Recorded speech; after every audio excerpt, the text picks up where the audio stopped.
Good afternoon.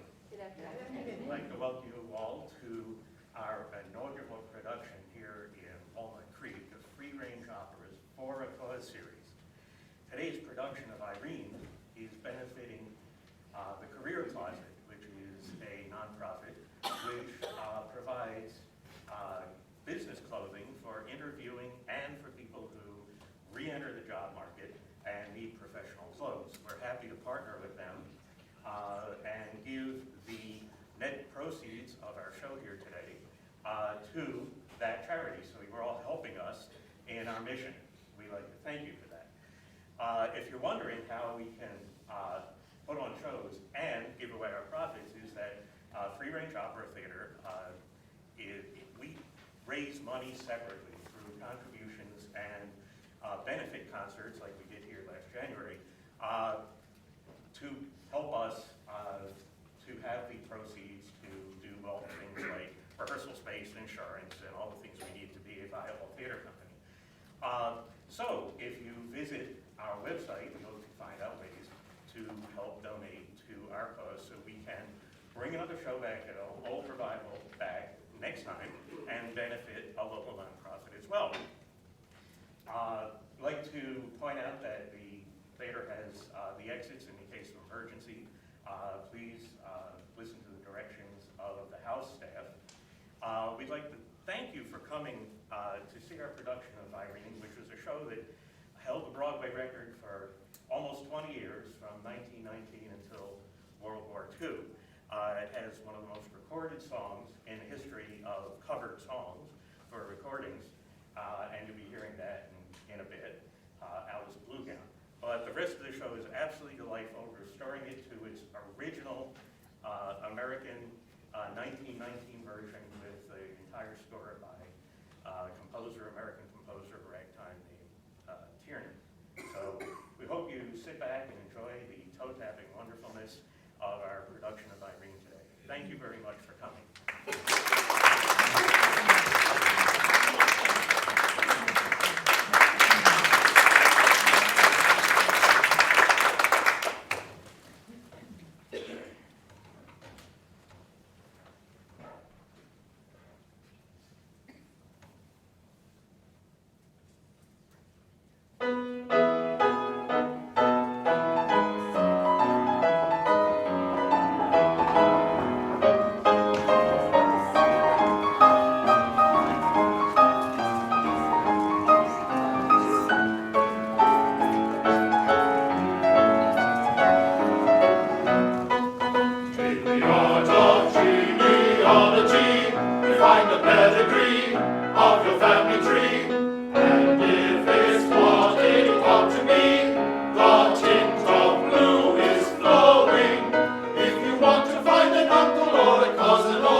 And meet your grandma's grandma's lovely relations meet me.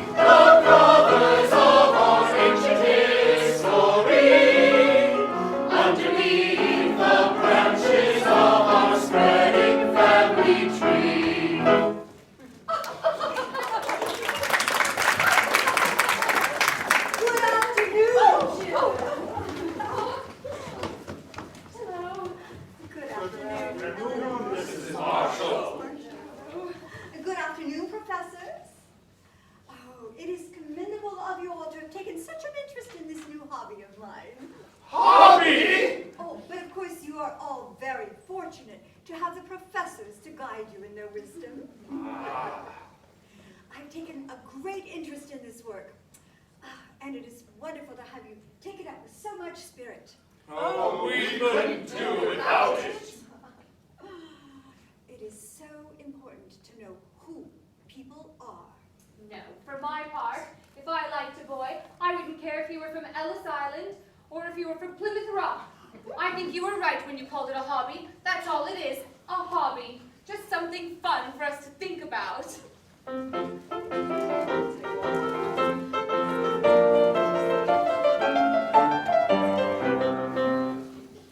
Whenever society gets a new toy, they make it a hobby and ride it. The bigger the better the task, oh boy, the happiest when they're astride it. It's all for butterflies, baby whist. There's always a hobby they can't resist. The father time gives many a twist, and many a time a toss. Why all their straddle, their saddle, their ruffle, their hobby horse. They're riding a high horse on a Humpty Dumpty hobby, whipping the shy horse to follow the pace considered nobby. When the hurdles come, they're floundering through the air with the hoofs to rum. They're galloping in despair, whatever's in season must be the fad that we're astride the logical reason. We never know. Over the hills and through the vales, there's more than a horse's carry tales. There's many a trick in making a hobby go. They're riding a high horse upon a Humpty Dumpty hobby, whipping a shy horse to follow the pace considered nobby. When the hurdles come, they're fluttering through the air. When the hoofs to-rum, they're galloping in despair. Whatever's in season must be the fad that we're astride the logical reason. We never know. Over the hills and through the vales, there's more than the horses carry tales. There's many a trick in making a hobby go. Whoa!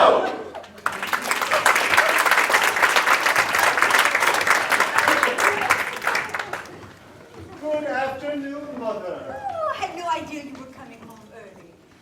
Eleanor is here, Donald. Is she? I'll keep out of the way. I have some business. Oh, did you know that Mr. Harrison has to come, Donald? Oh, where is he? I'll send him to you. Oh, Clarkson, tell Mr. Harrison I'm here. Yes, sir. Did you lunch, Donald? No, Mother. Clarkson, you attend to Mr. Marshall. I'll tell Mr. Harrison. Yes, ma'am. Anything at all, Clarkson, and serve it in the study. And don't let anyone know that I'm here. No, sir.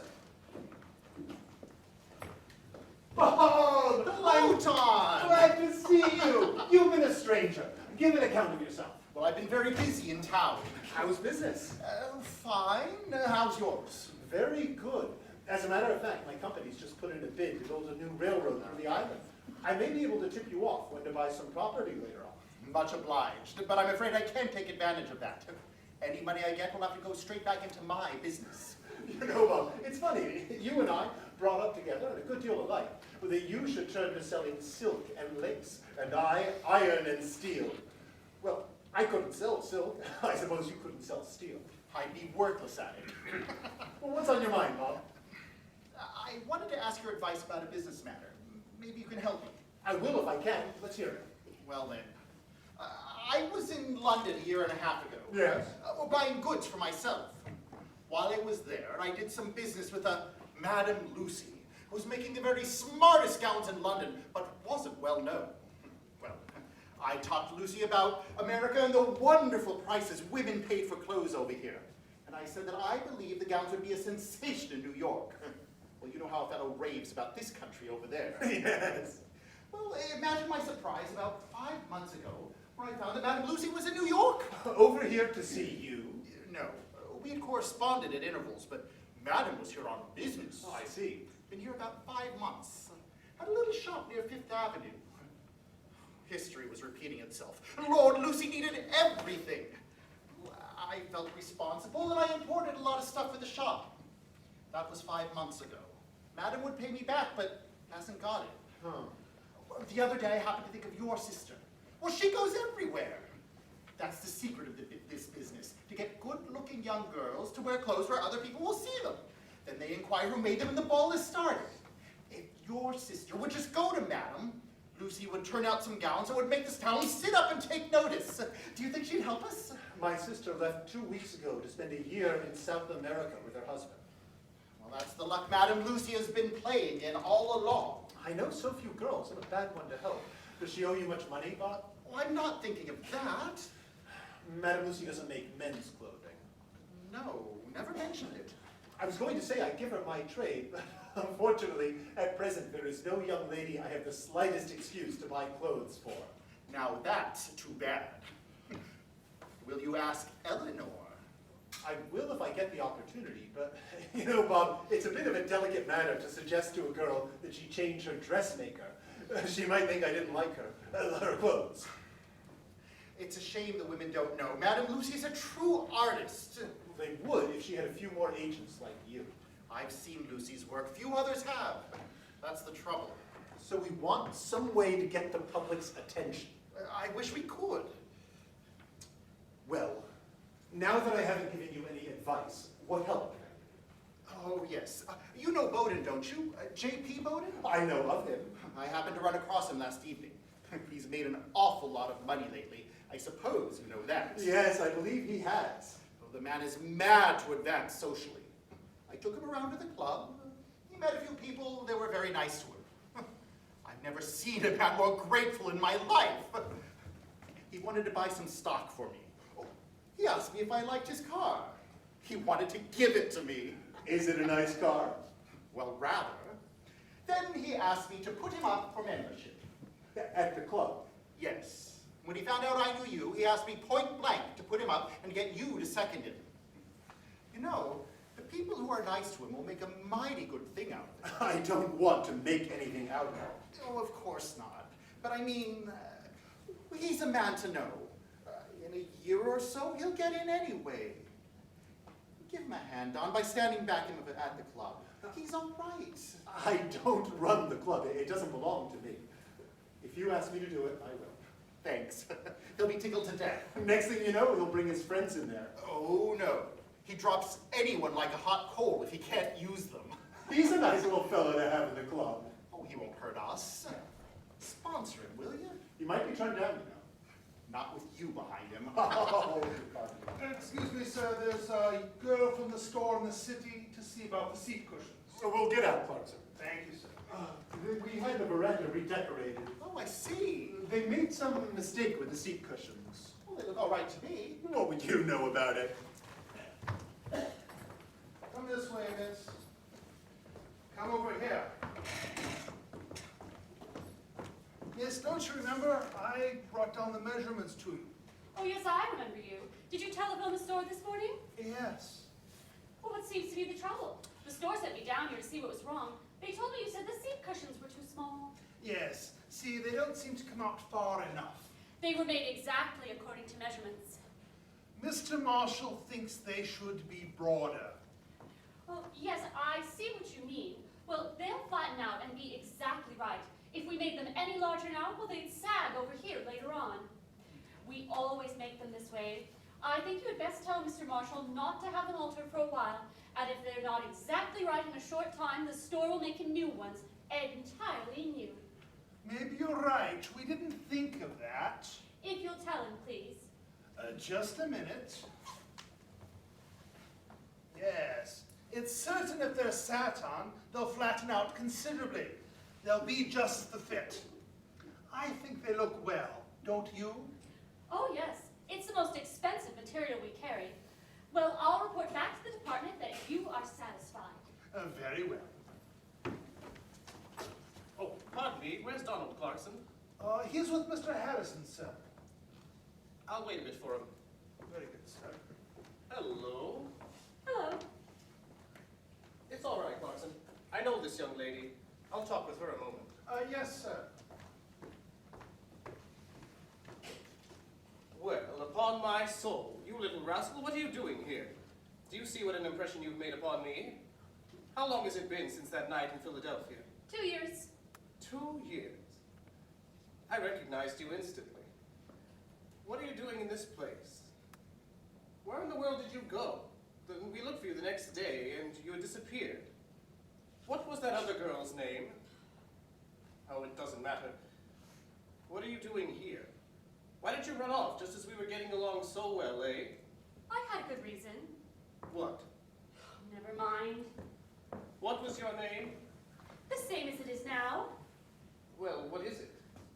I must have made a terrible hit with you. You did. Well, I don't remember your name either, so we're square. You're just the same little girl, though. What are you doing in this place? Oh, I'm in the decorating business now. I decorate everything except for myself. I work for the store that made these things. Oh, that's right. You worked at a store in Philadelphia, didn't you? Yes. Why didn't you let that girl of Jack's take you in with her?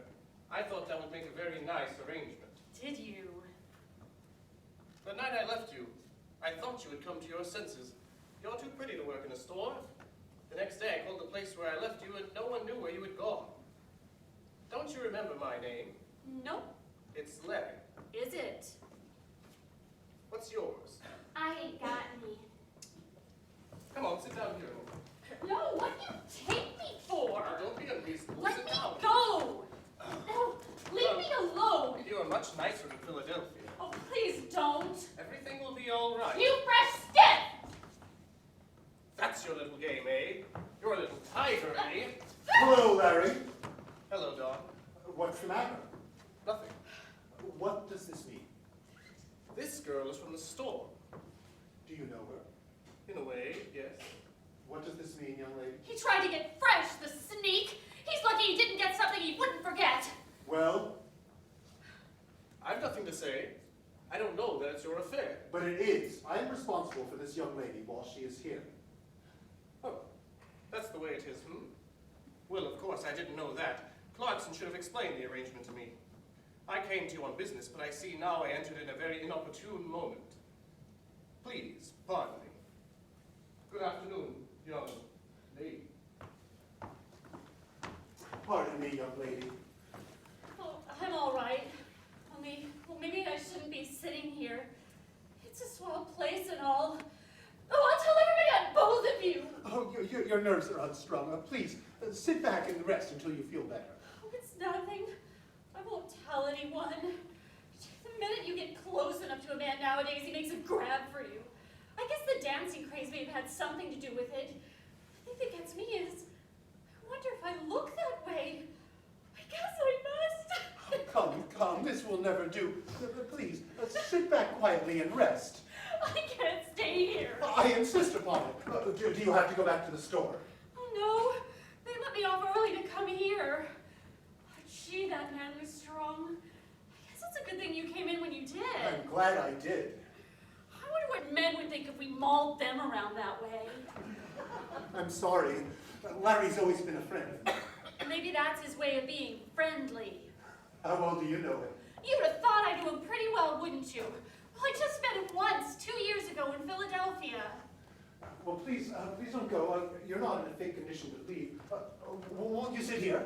No thanks. That's what he asked me to do. Well, you sit wherever you like.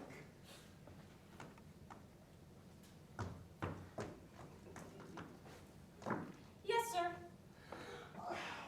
What can I do for you? I feel guilty, Miss. My name's O'Dare. I feel I owe you something, Miss O'Dare, for the shock you Oh, suffered. you don't. It wasn't your fault. I see that now. Oh, pardon me. Clarkson, see if there's any candy in the house. And get some flowers, and have a coffee. Yes, sir. I sent for something to take you home. You don't mind waiting. Well, not if it's all right. Do you live in the city, Miss O'Dare? Yes, sir. At home? Oh, with my mother and my brother on 9th Avenue. Well, I don't suppose you're out that way often. Oh, yes. It's nice and quiet here. Yes. Does your brother work as well? Oh, no, he's only 12, and I wouldn't let him leave school. I want at least one in the family to know something. You have no father. Oh, no, not for over 2 years. He used to be an agent for a distillery. I suppose he had to drink a good deal of what he sold. Mother said he had to do it for business reasons. He never kicked. He drank everything they made. It never hurt him until it killed him. Then you are the sole breadwinner. Yes, sir. You should be very proud. There's a great pleasure in work, isn't there? Oh, I wouldn't miss a day. They take it out of your pay. Well, you might might not always work in a store. You never can tell what will happen. Oh, you mean I might get fired? Oh, no, but perhaps you'll get married someday. Married? Oh, gee. I'd have to find someone who could take care of my mother and my brother. Well, I can't desert them now. And what chance do I have to meet a man like that? Not a chance in the world. The men we meet can only just support themselves. They marry a girl who's working, and she has to keep on working and be his wife into the bargain. Oh, gee, that's fierce. You know, one of the boys at the store married one of the girls and let her quit work. There, you see, that was right. But every day since then, I've caught him reading a book. How a woman can earn money at home. You know, one of those guys liked me once. He had a flat of his own and everything. Well, he took me around and showed it to me. The first thing he showed me was the wash tub. Nothing doing. I figured if I was going to get another job, I at least had the right to ask for it. Well, men don't expect much. They just expect you to cook for them and wash for them and nurse them and, well, any other little thing you can do. Oh, gee, I'm talking too much, I guess. It's because I'm so excited. No, not at all. Mother says I've got the gift of the gab. I never know when to stop. I like to hear you talk. It's very interesting. Interesting? Well, I like to talk. I bet you would have laughed if you'd known when I first went to work. I didn't know a thing. I first went to work in the Philadelphia store. Father was alive then, and I could spend my money on myself. And besides, I wanted to get away from home. Well, they let me go. I got sick of it in 2 weeks, but I wouldn't give in and say so. I got $6 a week. $2 for a little room about a mile away from the store, 15 cents for my breakfast in a bakery, 15 cents for lunch, a regular dinner for a quarter, 40 cents for laundry, and by Thursday I wouldn't have a nickel left. And I'd go to the store and I'd buy 6 bananas, well, you know, the little bitty ones. I'd eat 3 on the way to work and 3 for lunch, and then I'd borrow 10 cents from one of the girls at the store, and then I'd go to a diner near where I lived, and I'd get a great big dish of rice pudding. Oh, I'd be so hungry, and I'd see roast beef and steak. Oh, I was just starving. Well, I hocked my pin and my ring and my suitcase, everything I had. Oh, it was terrible. Well, I didn't know anyone there until that night when I met that fellow. Oh, gee, think of me talking so much. No, please, go on. Tell me how you met him. Well, one day I was walking home from work. Well, it was near the end of the week, and I was broke again. And I heard someone behind me call out, "Oh, Irene!" Well, I turned around, and it was this girl who used to live near us on 9th Avenue. Well, I walked right by her, and I didn't even know her. She was stunning. A dress all trimmed with fur, the same as her hat. She was just getting out of a limousine when she saw me. Oh, but she was beautiful. And she seemed awfully glad to see me, and she wanted to know what I was doing, and I told her. "Come with me," she said, and she wouldn't take no for an answer. Well, I tried to tell her how terrible I looked, but she just pushed me into the limousine, and we drove to the most wonderful apartment. When we got upstairs, oh, I couldn't believe it. 6 or 7 rooms, lovely furniture and rugs, a closet full of clothes and hats and shoes. Oh, gee, but she was swell. She just ordered up dinner. She just ordered and ordered. Oh, she was so careless. And I was so hungry, and it all tasted so good. Well, then a gentleman friend of hers came over, and right away he paid a lot of attention to me. Wasn't that funny? Well, I guess she didn't like that very much, because she made him telephone for a friend of his, and he came. And that was this fellow. What was his name again? Hadley. That's it. Oh, and the 4 of us went to the theater. We had a great time and some more to eat, and she teased me to stay the night with her. I had to be up for work at 6 o'clock the next morning. Oh, the bed was so comfortable, and I was so tired. And she kept saying, "Well, you're a darned fool to work. Stay here and I'll fix it for you." And I kept saying to myself, will I? Won't I? Will I? Or won't I? Well, I just laid my head down for a moment to think, and the next thing I knew, it was 12 o'clock and I had lost my job. Well, she telephoned the boys, and she gave me the sweetest little Alice blue dress that cost $85 with shoes and a hat to match and everything. Oh, I looked almost as swell as she did. Oh, and then the boys came and we went for a drive and to dinner. Oh, I was so happy. We went to the theater, and I told her that I wanted to go home by myself to think it over, and she made this fellow take me home in a taxi. When we said goodnight, he gave me a $20 bill. Well, I took it because she told me to if he did. And I got upstairs. Well, there's a telegram from home. My father had died. Well, I didn't even stop to pack. I didn't have anything to pack with. I just ran straight for the station and I caught the next train to New York. Gee, it's a lucky thing that fellow gave me that $20, or I wouldn't have had any money to buy a ticket. Well, things just happen that way, don't they? I got home at 6 o'clock in the morning in that Alice blue dress and a red hat. Well, Mother wanted me to send the dress back because it looked so prosperous. Well, I just cried her out of that. Oh, gee, I made that dress last a long time. I suppose I'll never have another one like it. Gee, I wish you could have seen me in that Alice blue gown that cost $85. It made me look a lot different. I guess you think I'm crazy for telling you all these things. I better be going. Oh, no, well, please don't. I've sent for something for you. I don't want to detain you. Well, I ain't got any place to go, only, well, maybe I should not be sitting here. It's all right. If the girls from the store saw me here, they'd wonder what I was doing, wouldn't they? Do you think so? Well, I think you are a very interesting young lady. Interesting, do you? Yes. Well, you're interesting too, even if you don't talk as much as I do. We girls don't meet many men like you. We don't get a chance. I know girls who are lots of fun, beautiful, interesting, but they never meet the right kind of men at all. I bet you there are a lot of men who would like to meet them. Only even if we did, we couldn't go out with them because we ain't got any decent clothes to wear. Clothes make an awful difference in a girl, and just because we ain't got them, don't think we don't know about them. We can't help seeing what other girls have and in the evening papers and the shop windows. Oh, gee, I talk careless. Oh, we all talk like that, but you wouldn't know us when we put on airs. We talk just like the swell customers who come in the store. Do you? Oh, yes, it's not very hard at all. It's not difficult. We talk just like the swell customers who come in the store, and you can't tell the difference. Is that so? Only the trouble is you can't practice it where I live. They murder you. They think that you was stuck up or crazy or something. We never get a chance to talk to anybody about anything that means something.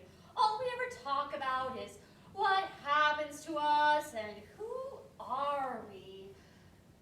You know, in a few years, I'll be the prettiest gray-haired daughter on our street. Some Sundays, I've gone to church 4 times and prayed for, well, a little money, a little opportunity. Oh, if you could see the way we girls live. Well, we can't get out and show ourselves to those who want to see us. We'll never get out of the rut we're in. Oh, well, I didn't mean to be telling you my problems. I certainly am the gabby one, ain't I? I imagine clothes do make a lot of difference. Oh, it's terrible how much difference they make. Gee, I wish you could have seen me in that Alice blue dress that cost $85. Oh, how I loved it. Whatever happened to it? Well, it's gone. Oh, how long do you think it could last? It simply faded away. And oh, the care I took of it. Well, Mother will tell you it's the only thing I ever put on a hanger, but I'm never going to forget it.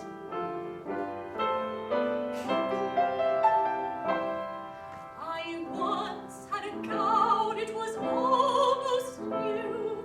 Oh, the daintiest thing, it was sweet Alice blue, with little forget-me-nots placed here and there. When I had it on, I walked on the air, and it was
I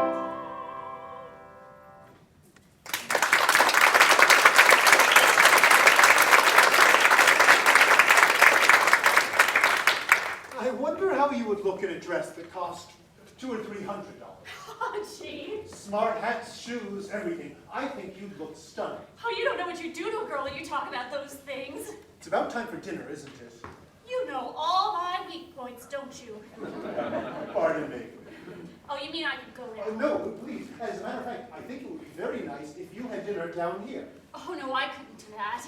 Not if I asked it as a special favor. Oh, no, I should be going. Well, you don't mean that. You're just saying it to be kind. No, please. I really want you to stay for dinner. Well, where? I couldn't meet anyone. I don't look stylish enough. I want to tell you about how to get the opportunity you say you have prayed for. I don't know what to say. Well, do just as you think best, but I want you to stay. All right, I'll stay. Do you need to call your mother up by telephone? Oh, no. We ain't got any telephone except if we're at the drugstore, and there's no need to tell the whole neighborhood that I'm not coming home for dinner. Well, I'll explain it to Mother somehow. Pardon me, sir. Ah, yes, thank you. Oh, Clarkson, we want to order something. These are for you. Oh, how did you know that I love flowers? It's a lot of candy, isn't it? I think my mother has eaten a bit of it, but it's enough, I guess. My brother won't ask me where I got the candy, but my mother will. Well, tell her the truth. Oh, no. She wouldn't believe the truth. And if I told her the truth, she would be down here asking you what your intentions were. I'll think of something to tell her. Well, let's just put this on the chair for the time being, and we'll see if we can think of a nice dinner for us. Let's see, will you have a cantaloupe? Yes, sir. Well, so will I. Oysters. Yes, sir. Soup. Yes, sir. Fish. Yes, sir. Some chicken. Yes, sir. Vegetables. Squash, peas, potatoes. Yes, sir. Salad. Yes, sir. Now, dessert. Yes, sir. Ice cream. Yes, sir. Cheese and coffee, I suppose. No, sir. Yes, I think that ought to do us, hadn't it? Oh, will you have some wine or a cocktail? No, sir. That's one thing I never did. Oh, that will be all, Clarkson. Thank you, sir. Now, please make yourself comfortable. Yes, sir. Miss O'Dare, you're a great little girl. Thank you, sir. I want to tell you how to get out of that rut you're in. You'll get out of it yourself one day, or you wouldn't have the ideas you have. But what you want is new surroundings, a new environment, a new scope to develop yourself. I don't get your game at all. I hope you're not going on like this and then spring something. Oh, no. Oh, I'd cry something awful if you did. A girl's crazy about a man who's not just waiting around for an opportunity to pull that old line about, "You have such a strange effect on me." You don't have to worry about me. I guess you don't like me at all. It's what you told me, Miss O'Dare. That's what I'm interested in. I've listened to everything you said about your responsibilities, how well you looked in the $85 dress, how you're reaching out for something better than yourself. Well, a friend of mine was here just before you came, and he told me about a way to help both of you. The opportunity you prayed for is right here. Is it? He told me about a dressmaker from London, in this city, who's making the smartest dresses in town, but she hasn't been discovered yet. The ladies don't know she's here. I'll wager she'd be as anxious to have you for a customer as you'd be to go to her. What do you think of that? If she's half as clever as I've heard she is, and you look as well as you say you did in that $85 dress, you should make a terrific combination. How would you like to go to her? Well, what would I have to do? I'll do it. Oh, but Mother won't let me do anything I mustn't. You're just to be a little lady. That's all, a little lady. Oh, Mr. Marshall. That's it! It has been so diverting to have had the opportunity to chat with you for half an hour. How kind of you to let me come. That's simply immense. Wait, in just 2 days she will transform you. Wait until you see what she does for you. Frocks and gowns, hats and boots and slippers. She'll make you a little princess. A little Cinderella. Oh, Mrs. Marshall. I knew something would happen at dinner. Oh, Donna, do you mind if I'm not here for dinner tonight? I'm going out with the girls. Not at all, Mother. It's all right. I'll stay here with Donald. Dinner is served, Mr. Marshall. For how many, Clarkson? Just Mr. Marshall and the young lady, ma'am. Oh, Donald, you're such a dear.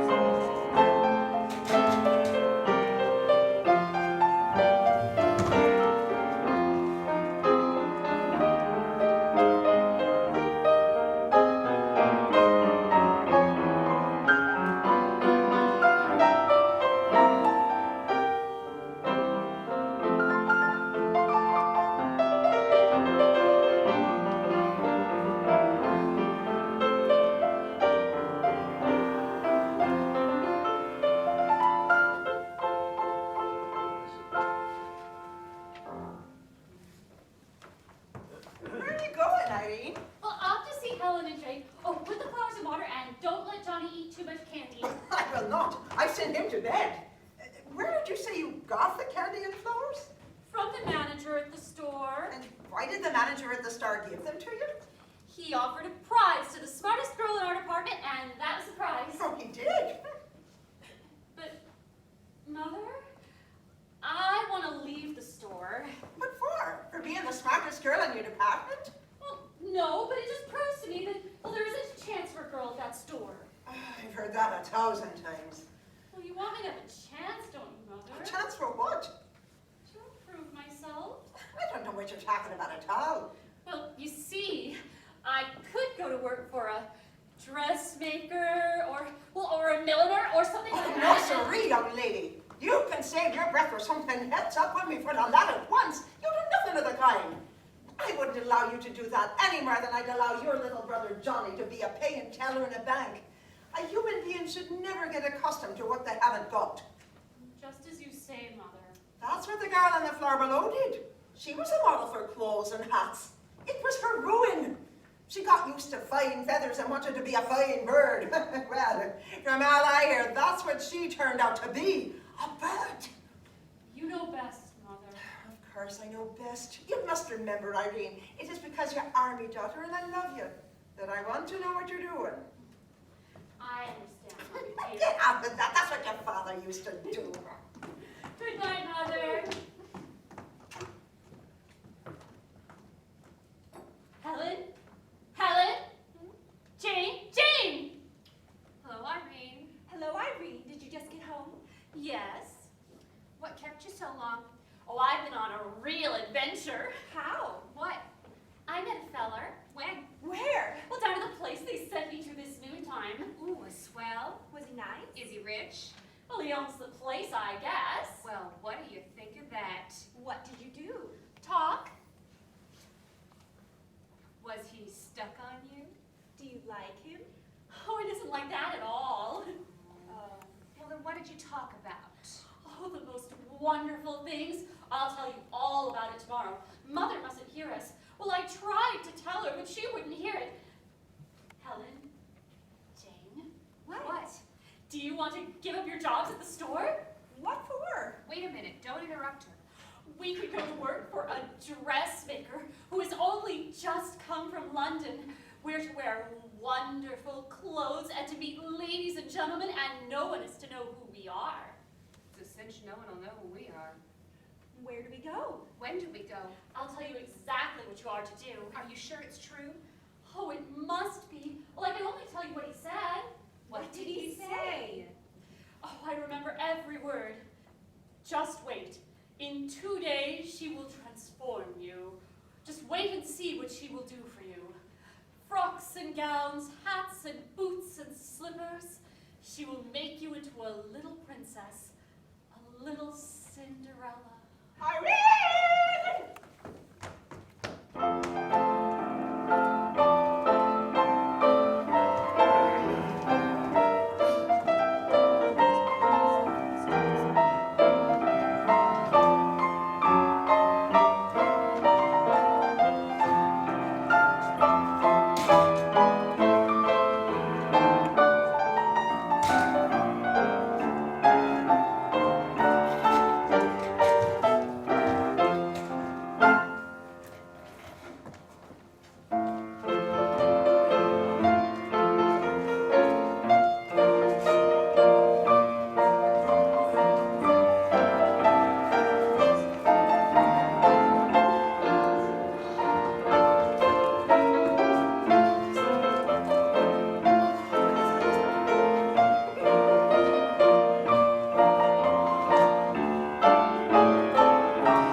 But won't you please sit down, Mr. Bowden?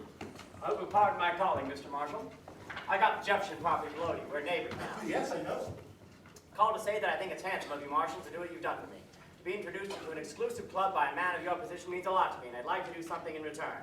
Let me buy you a little copper. Thanks, Mr. Bowden, but I never speculate. Oh, won't be a speculation, my boy. My friends are my friends. I'd like you to accept it as a little token of my appreciation. Really, I did nothing. Mr. Harrison spoke to me, and I was glad to help. I'll take care of Harrison. But if I can't repay you, I shan't feel like asking other favors from you. I beg your pardon. I don't mean it exactly like that, but I've got a fine place down on the shore. Got one in the city, too, and I want my friends to enjoy it. I want you to come over. I consider it a favor. Well, thanks, Mr. Bowden. I'd be delighted. Come over tomorrow night. I will if I can. Bring your friends with you. All right, Bowden, I will. And if they want to bring their lady friends, so much the better. I want a lot of young people around. I've got a woman housekeeper. It's all perfectly proper. Naturally. Mr. Harrison, sir. All right, Clarkson. Gad, I used a stock for Bob, and I left it at home. That's a shame. Hello, Don. Hello, JP. Just paying my respects to my young friend. He's coming over, and I want you to join him. Oh, well, thanks, JP. You boys want to talk privately? Oh, nothing very important. I won't interrupt. Got to send my driver home to get some stock for Bob. Oh, I didn't mean to drive you away. Oh, not a problem. I'll see you before I leave. He means well. Sure he does. I got your note. What do you want? What has happened? I've been working for you, young fellow. Have you? Yes, and after today, I'm going to turn the whole thing over to you. And if Madame Lucy is half as good a dressmaker as you say she is, she'll be established, all right? What in the world are you talking about? Well, didn't you say you wanted Madame Lucy to have some customers to show off her clothes? Well, of course I do. She's going to have them. Oh, well, that's wonderful. Yes, I went in to see Madame Lucy yesterday morning. You did? Yes. Why didn't you tell me that Madame Lucy was a man? It didn't occur to me. I didn't think you'd be interested. Well, certainly I didn't dream you would call on Madam. Why in the world did you? Something happened the other day, just after you left, that gave me an idea. We'll get 2 or 3 young ladies, dress them up as you say the Madam knows how to do, and then if possible, you'll introduce them where they'll attract some attention. You said you didn't know any girls. I found them. Well, that's simply great, Don. Sir, there's a man outside here. He says for me to tell you that he is Madame Lucy. Send him in, Clarkson. Thank you, sir. You see, Madam is just a trade name. He's a regular fellow. All right, Clarkson. Madame Lucy. Hello! I'm so glad to meet you again. How do you do? I think you'll find this chair comfortable. Thank you. Mr. Harrison's told me some very complimentary things about you. He tells me that you are a wonderful dressmaker. Oh, I have to say so myself. I'm the greatest dressmaker in the world. Of course, you must understand, Mr. Marshall, that in my business, dresses and gowns must be seen to be appreciated. Ooh, some dressmakers are fortunate enough to have customers that are on the go every minute. But you can imagine what a wonderful advertisement they become for a shop. I can readily see that they would. Well, as I told you yesterday, we'll get 2 or 3 young ladies and dress them up as you know how to do.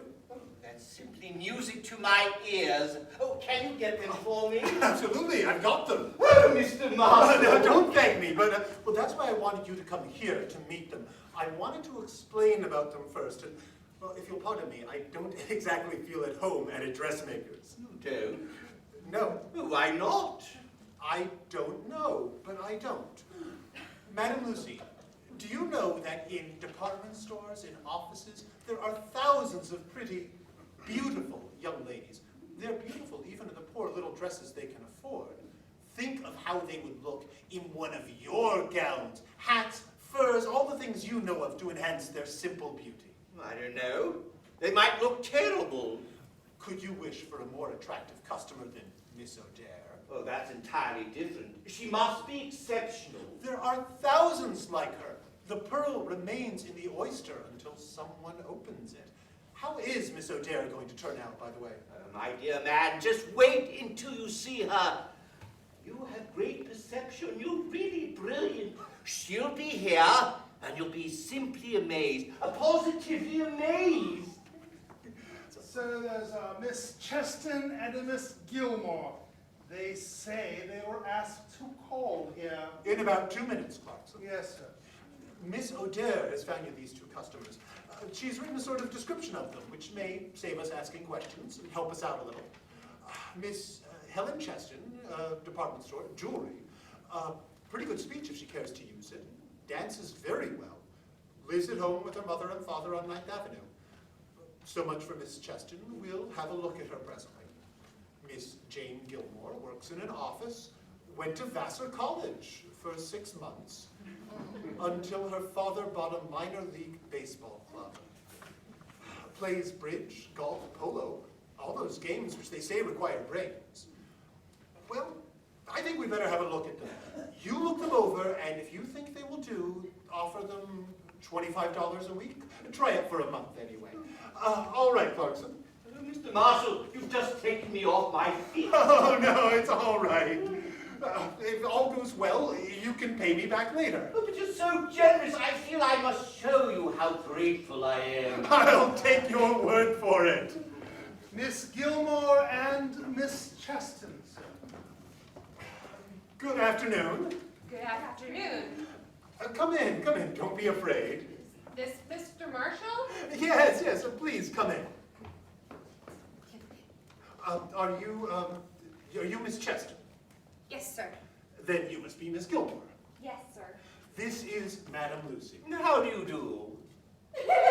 Yes, sir. I believe Miss O'Dare has explained to you about Madame Lucy. Yes, sir. Irene told us all about it. I haven't thrown out my job yet. I thought you better take a look at me first. Of course, anything's possible.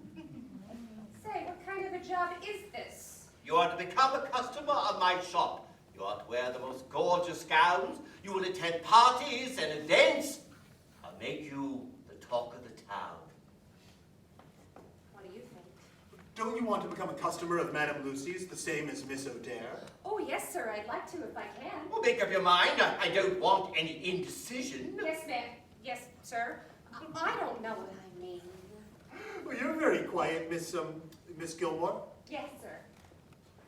Jane understands exactly what Madame Lucy wants, sir. Oh, yes, that's all we need.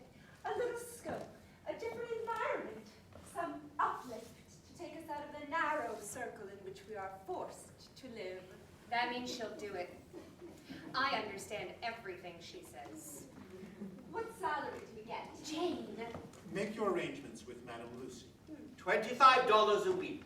For how long? You want us to be at your shop in the morning, Mr. Lucy? Well, if you'd rather remain in your present position, very well and good. You know, you'll talk yourself out of this job in just a minute. We'll be there in the morning. All right. Let me see you walk. Oh, no, no, no. You're woolly-footed. Walk with dignity. Now watch me. That is walking. Don't stump around on your heels. Now try again.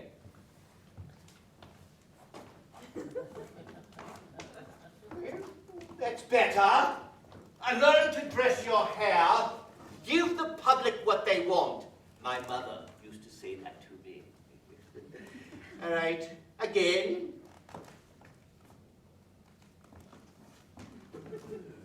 So much better. We'll make them stare. In my profession, it's the first impression of my art's invention brings attention, also points to fame. Yes, sir, points to fame. Who pass competitors and pay my creditors, also please the social editors, is my humble aim. So that's his little game, for that we may your gowns display.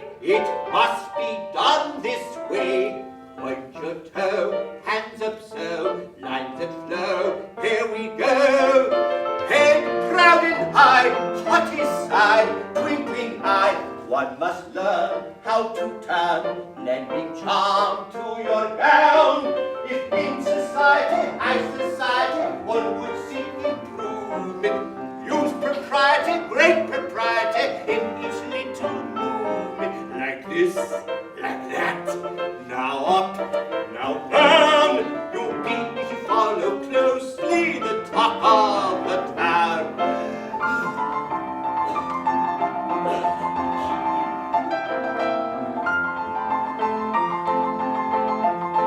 Now you.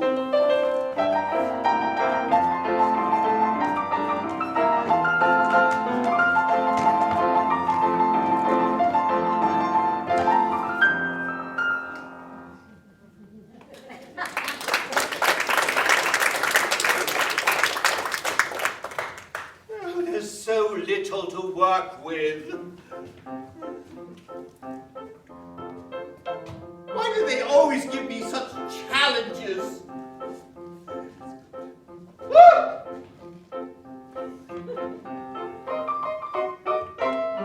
If your ambition is to gain admission to the unimprudent sense secluded, one must have great care. One must have great care. As you were. If you desire it and would acquire it, by deportment please inspire it, manner debonair. What you said, debonair, what we'd go through to lose for you. Here's what you'll have to do. Point your toe, hands up so, like the flow. Here we go. Head crowded high, haughty sigh, twinkling eye. One must learn how to turn, lending charm to your gown. If in society, high society, one would seek improvement, use propriety, great propriety, in each little movement. Like this, like that, now up, now down. You'll be, if you follow closely, the talk of the town.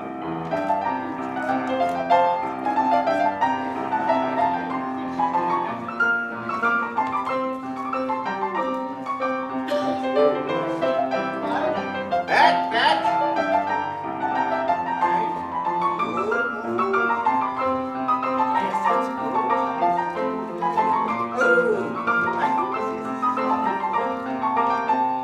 Like this, Like this, like that, like that, now up, now now down. you'll be Follow closely the top of the town.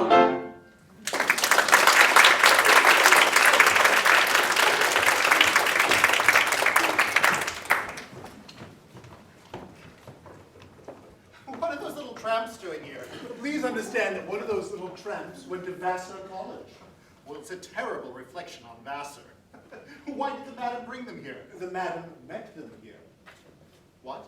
Didn't you ask me if I could think of some way to help Madame Lucy? What? Oh, you don't mean you're crazy enough to imagine that those two girls could wear Madame Lucy's clothes? They would kill any chance Madame ever had. By the way you spoke, she hadn't had much chance to begin with. So you don't think they could wear the Madame's clothing to advantage? Advantage? Of course not. They'd look terrible. They have to have style, manner, breeding inborn. I suppose if you were set down in rags among strangers, your inborn breeding would reveal itself to everyone. I don't know anything about that. But good clothes would simply show them up. They've got to be the real thing. Does Madame Lucy believe she can make them look like anything? Apparently. Well, she ought to know. But they couldn't say a damn thing but, yes, sir. Miss O'Dare. All right, Clarkson. Is this another one? Oh, no. Do you want me to go? I want you to stay. Oh, but I thought you said you had grown so unattractive to women of late. I have. Do I know her? I don't think you do. Oh, a little undercover stuff, eh? Oh, Mr. Marshall, I took the odd chance of finding you at home. I'm glad you did. Miss O'Dare, this is Mr. Harrison. Mr. Harrison. How have you been, Miss O'Dare? Very well, thank you. When did you arrive? I arrived today. I'm delighted to here's meet Mr. you, Miss Harrison. O'Dare. I didn't realize you had company, Mr. Harrison. Oh, no, Mr. Bowden, this is Miss O'Dare. Mr. Bowden. I'm charmed to meet you, Miss O'Dare. This is indeed an unexpected pleasure. Thank you. Well, this is a surprise, isn't it? Which O'Dare is that? The O'Dares. The O'Dares. Well. I was just going to tell Miss O'Dare I own the Jefferson property below here. I thought you said you didn't know any girls. Well, I forgot about her. Forgot about her? How could you forget a girl like that? Now, that's what I mean by the real thing. Can't you see the difference? Where has she been? She's been at school. Oh, has she? Dawn tells me you've been away at school. Yes, I've been studying. Oh, you mustn't study too hard. Oh, yes, I must. Pretty place here, isn't it? Oh, swell.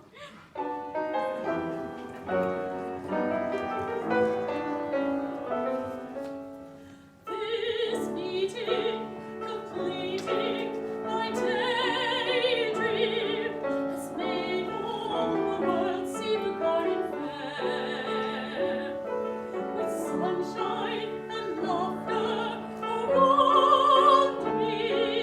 All nature bids welcome everywhere. A butterfly came to a bower. The flower she loved brightened her soul. Flowers were born in a garden, while she in a humble cocoon.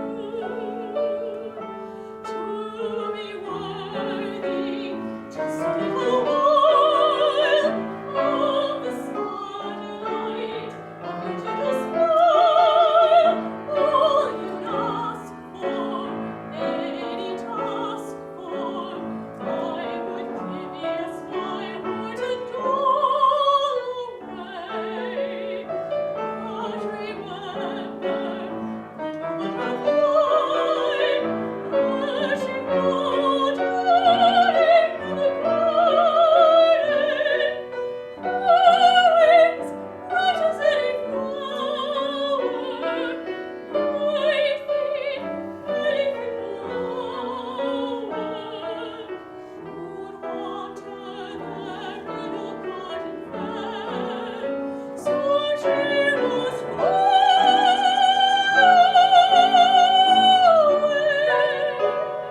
To be worthy, just a little water in the sunlight of your gentle smile. All you ask for, any task for, I would give, yes, my heart and all away. But remember, little butterfly, as you flutter in the garden, flowers bright as any flower, might change any fickle hour, would water there in a garden fair, soon she must fly away. Would water there in a garden fair, soon she must fly away.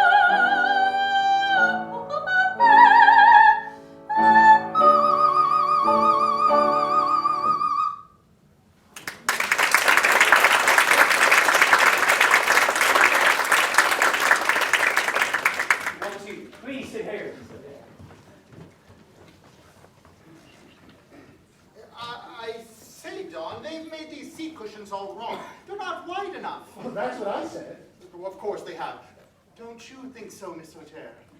If they've only just been done, in all probability, they will flatten out somewhat and be exactly right. By Jove, how did you think of that? It takes a girl to figure that out. Dawn, you'll have to ask all your guests to sit here for a while. they'll be doing you a favor. I certainly won't mind. You know, Don, we should get paid for this. It strikes me that you're getting paid quite well enough already. Maybe you're right. Pardon me.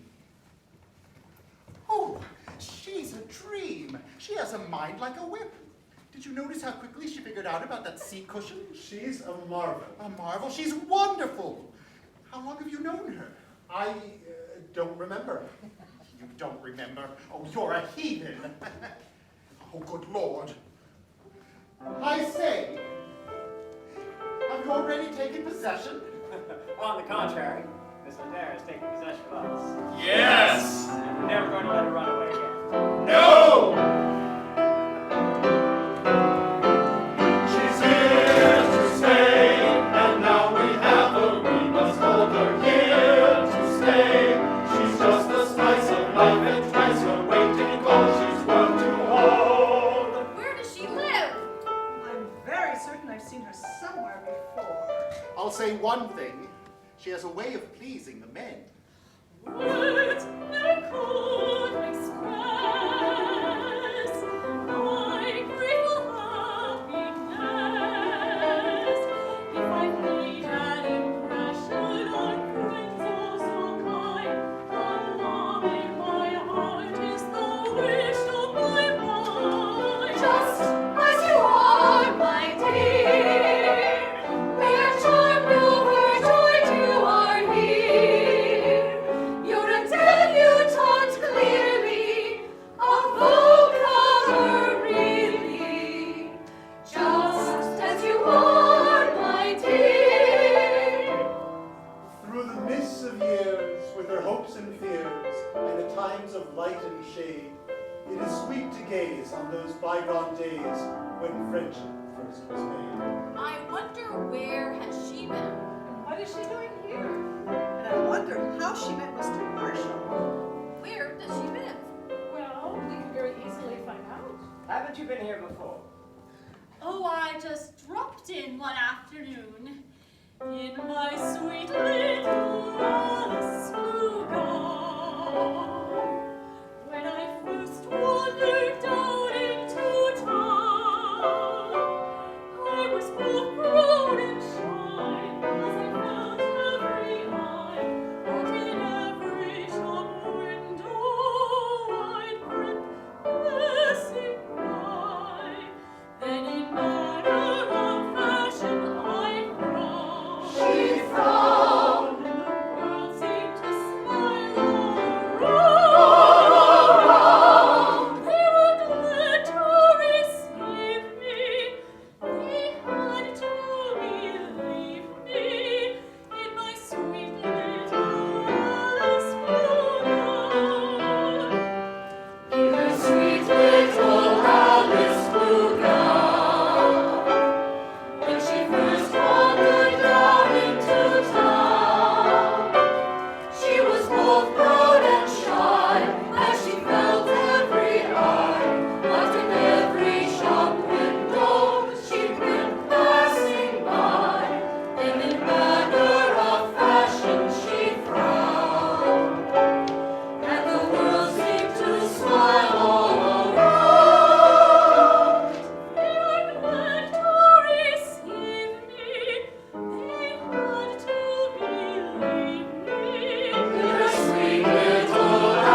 Miss O'Dare, Yes, Sir Patterson. will you pardon a little genuine enthusiasm? But I think you are the cleverest and the loveliest little lady I've ever met in all my life. In all your life, you're not old enough to make that a compliment. Miss O'Dare is the most captivating little lady I've ever met. I don't want to discredit you, young fellows, but I think she's the finest little thoroughbred in the world. Gentlemen, I thank you.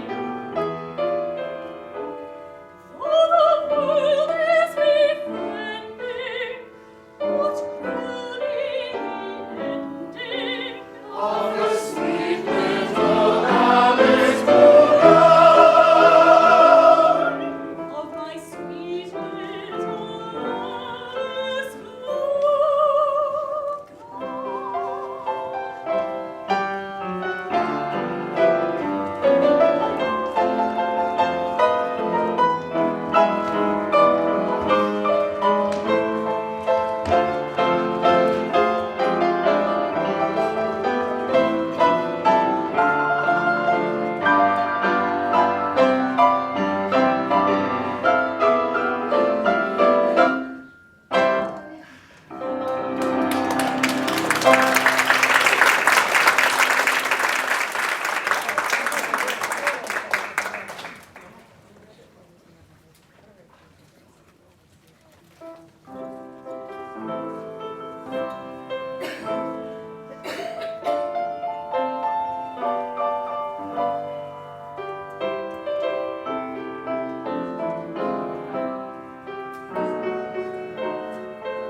We are to be in her place to dress by 9.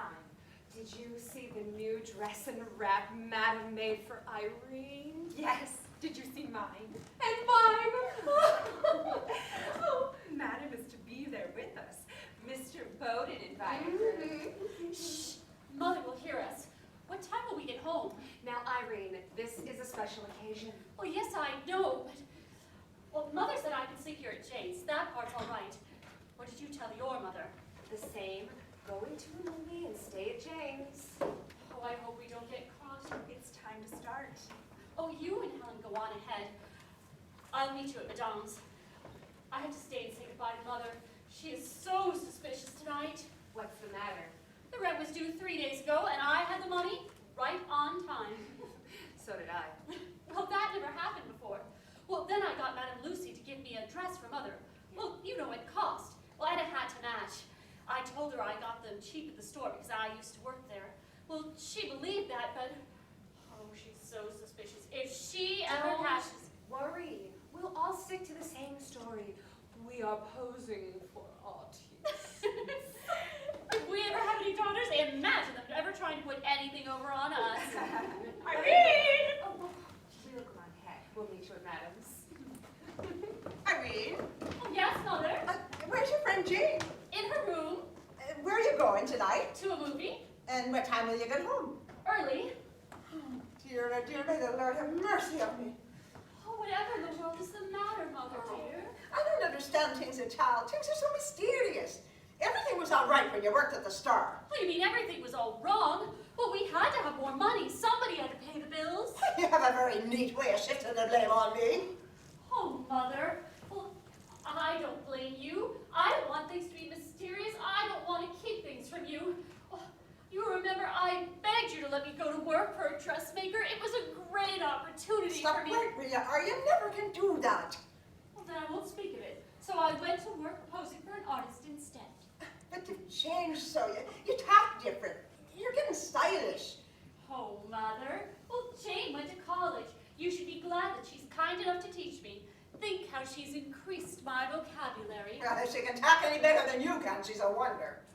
Well, instead of being glad that I am getting along and I can afford to buy a dress for you and a suit for Johnny, well, you seem to be sorry for it. Aren't you glad that my work is easier? Skip along with you. Sure, I want you to have some pleasure.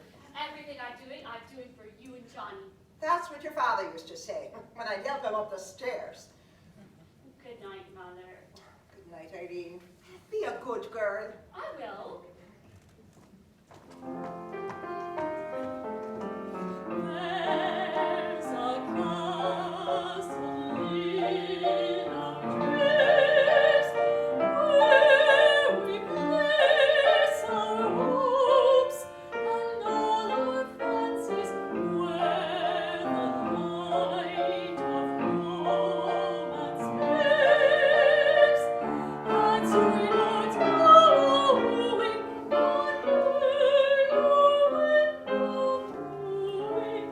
leave behind worldly steps, climb the stairway to the castle of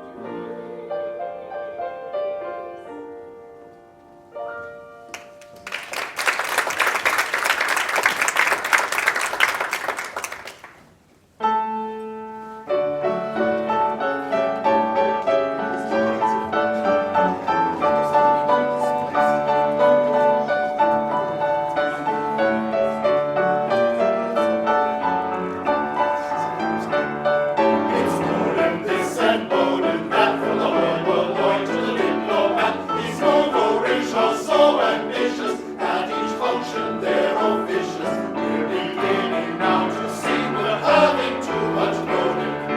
Too much Odin. Too much Odin. Ah, there's Odin. Grand old Odin. And please accept congratulations for your generous invitations. A regular fellow indeed you are, indeed you are, indeed you are. We're glad to follow your lead, we are. Bravo, Gordon!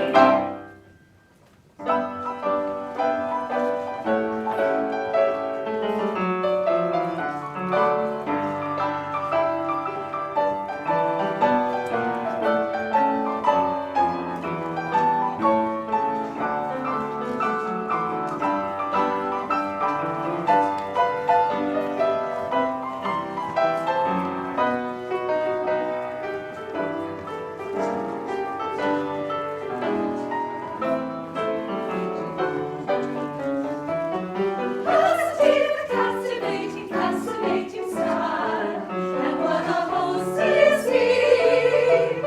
Hasn't he the I don't want it, you can have it style, such generosity!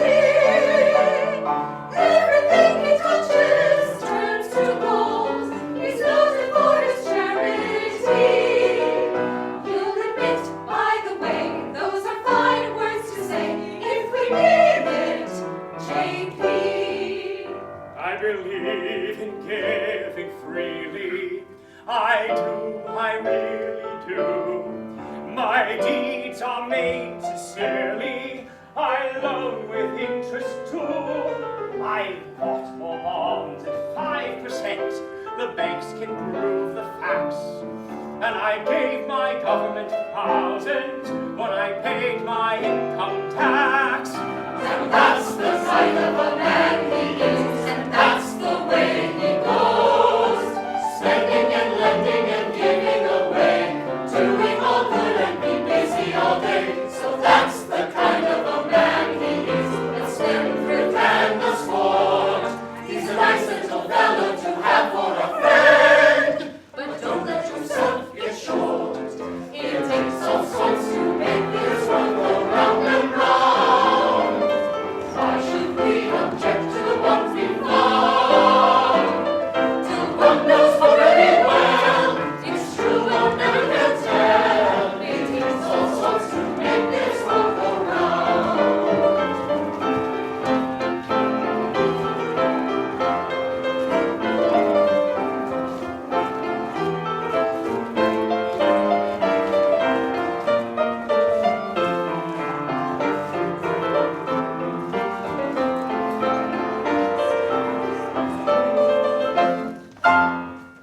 Oh, Eleanor. Oh, do remain here with me. Rest a while. Who is this Mr. Bowman? Well, I know he's a friend of Donald's. Well, of course I'm quite agreeably surprised in him. Good evening, Mrs. Marshall. Eleanor, we thought you had deserted us. I advised her to rest for a moment. She's dressed so lightly. We used to think that clothes were for protection, but Eleanor and all of her young ladies seem to have fallen for this new modiste, Madame Lucy. However, I've almost decided to go to her myself. Oh, you should. You'll never go anywhere else. What Eleanor means is you won't have any money left to go anywhere else. Oh, I know, she's frightfully expensive. No, what I mean is you won't be satisfied with anyone else. If all of her customers are like you, no wonder she's such a success. Oh, they are. Surely I've rested long enough, Mrs. Marshall. Oh, Eleanor, do be sensible. My, I know that you're so anxious to return to your friends. Eleanor has several young ladies that she's met recently that are here at the event tonight. If there's Miss Cheston. Miss Cheston is a beautiful dancer. Cheston? Cheston? A young lady whom Eleanor met through meeting her at Madame Lucy's. Isn't that where you said you met her, Eleanor? Yes, I did. Yes, and and there's Miss Gilmore. Gilmore? Well, she went to Vassar. Oh, yes. Is that where you met her? Oh, no, she had left. Graduated? Well, naturally, if she had left. Oh, and there's Miss O'Dare. Miss Oh, O'Dare. dear. Yes, she's very lovely. Dear. Oh, Larry, come on, Larry. Oh, Donald, I wish to speak with you. This young lady who's here this evening, this Miss O'Dare. I'll get along. Oh, Robert, please stay. You may be interested. Donald, Miss O'Dare, do you know her intimately? I wouldn't say intimately. Bob knows her better than I do. Now, why do you say that? I don't think I know her as well as you do. Do you know her family? No. I believe she lives with her mother and brother. Isn't that right, Bob? Why do you ask me? I don't know anything about it. Robert, we are very proud of our family.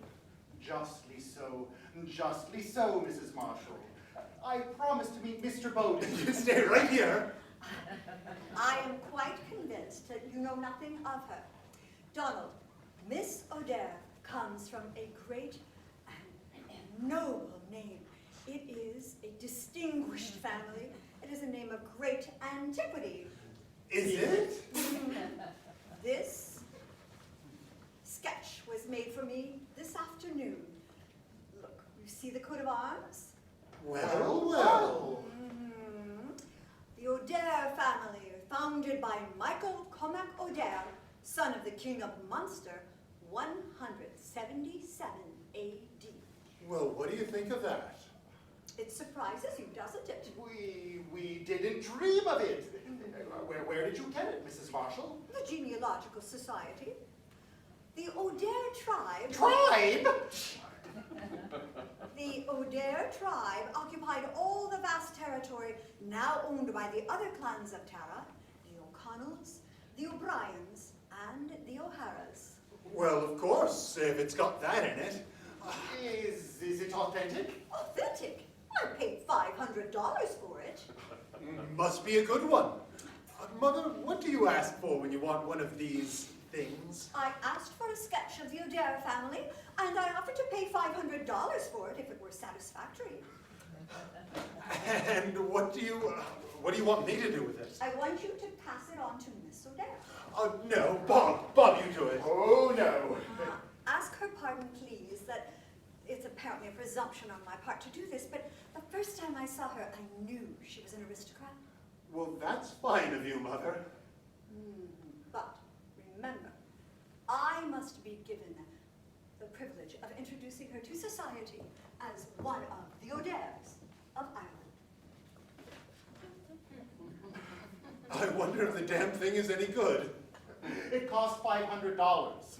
I got one once for $1, and it wasn't any good at all. I wonder what they would have made of her for $1,000. A queen. Hello, Irene. Hello. Are you leaving? Oh, no. Pardon me.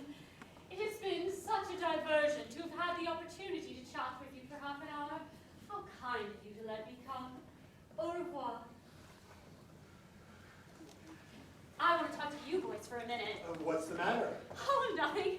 It's just that I'm excited this evening. So many people making me talk. And when I get excited, I talk carelessly the way I used to. Will you remember? Yes. The funny thing is, they always ask me to talk more like that. They like it. But one thing's for certain, they wouldn't like it if I wore the clothes that went with it. What's that? They belong to you. Oh, it's mine. What is it? Pardon me, will you please, Irene? Don can explain much better alone. What's the matter? Oh, nothing at all. Don will tell you all about it. Something's happened, hasn't it? Somebody's written a letter or something. Oh, please tell me what it is. It's your family tree. Was there any trouble on it? Well, no, it's a sort of a history of the O'Dare family. Well, what kind of a history would that make? It seems that you come from a very old family. They don't give these things away, you know. My mother paid $500 for it. $500 for that little thing. Well, wasn't I the silly one to be frightened? Yes, and you come from a very old family. Well, there's no need to tell anyone, is there? Well, they haven't discovered that I come from the store. Oh, no. That's what counts. Oh, may I touch it? It's yours. Oh, it's got pictures in it. Your coat of arms. Oh, what would Mother say to that? Well, maybe it's something like a character? It is. Well, like a recommendation from one store to another. Well, that's it. A thing like this is very valuable. It backs up any claim that a family might make. It's very important. Important? Well, I should say in some families it's an absolute necessity. Well, what's going to happen to it? You must keep it. Take it home. Oh, no. I've already taken home so many things that would be difficult to explain to Mother. I don't know what I'd say about this. Please tell your mother how very glad I am that they didn't find out the truth. They'll never find out now. You've made good, and I'm proud of you. What do you think of our family? Oh, you're all right. Have we disappointed you? Oh, no, I'd be ungrateful if I thought that. Have we surprised you at all? Well, no. Only I guess I'm not the first shop girl you ever let in. Have you explained things to your mother? And I spoiled my whole evening. I'm sorry, but did you tell her about Madame Lucy? Well, I tried to, but she wouldn't let me any more than mention it. I didn't argue with her, which I guess surprised her a lot. But the next day, I came home early from work and told her that I had left my job at the store because I had an opportunity to get work posing for an artist. $1.50 an hour and prize money. Oh, I'm talking again, ain't I? Did she allow you to pose? Well, yes, as long as I left my job. And I told her the artist was only going to paint my face. Well, she made sure of that and then gave her consent. Helen told her mother the same thing. Mother's getting better. Only every time we quarrel, she wants to cut off my hair and burn my clothes and send me back to the store. I don't see what good that would do her. I've started keeping a diary so that if anything happens, I'll have something pleasant to read in my old age. Nothing's going to happen, Irene.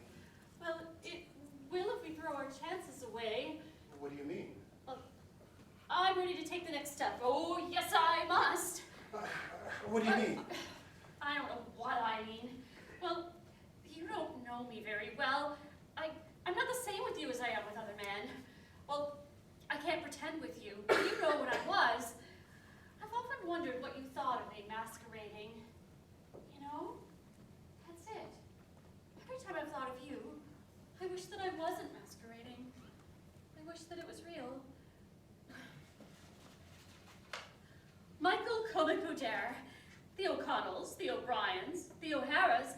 Oh, that will please Mother. Seamus, Sean, Michael. Oh, and here's poetry. Irene, a little bit of salt and sweetness. What do you think of that? Well, sure, it's just a fairy tale, only I'm in it.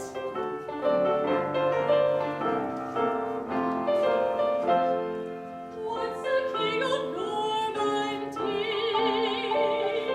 when a queen of Burgundy, when they settled o'er the sea, ships painted Caroline, Sean was born and then Eileen, Michael came before Irene. Irene, a little bit of salt and sweetness. Irene, a dainty slip of fair completeness. Animism, magnetism, eyes of youth and fighting. Dancing by with fancy, I the flush more exciting. Siren, the sort who captures hearts to charm them. Careful, beware. Now she's here, now she's there, falling by her side. Up she goes, down she goes, everybody's mad. Here you are, captured in the net of activity which Irene O'Dare. Poets, bards, and heroes true, fighters, lovers, churchmen too, crowd the chapters we go through. Then they scatter here and there, causing trouble everywhere. What a lovely name, O'Dare. Irene, a little bit of salt and sweetness. Irene, a dainty slip of rare completeness. Mannerism, magnetism, eyes of youth and fighting. Dancing by with fancy eye, the flush of her exciting. Siren, the sort who captures hearts to charm them. Careful, beware. Now she's here, now she's there, followed by her side. Up she goes, down she goes, everybody's mad. Here you are, captured in the net of activity which Irene O'Dare. Irene, a little bit of salt and sweetness. Irene, a dainty slip of rare completeness. Mannerism, magnetism, eyes of youth and fighting. Dancing by with fancy, by the flush of her exciting. Irene, the sort who captures hearts to charm them.